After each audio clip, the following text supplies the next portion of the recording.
Возьмем, к примеру, искусство, банан, прилепленный к стене скотчем. Ты не очень любишь современное искусство, либо вообще не приемлешь? Это искусственное искусство. Оно придумано. Ну что значит современное искусство? Я считаю, что искусство либо есть, либо нет.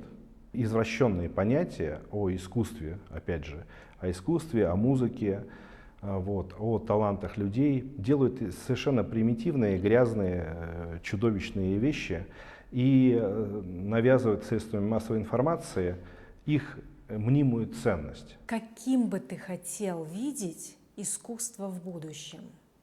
Красивым. И красивым. Я не хотел бы видеть черные квадраты, видеть то, для меня искусство это то, что я сам не в состоянии фактически создать. И смотрю на это с восхищением. Я хотел бы видеть красивое, чтобы и вы стали, вот как в анекдоте, да, вот эти рыбы стоят, и говорят, рыбу продаете? Нет, красивые.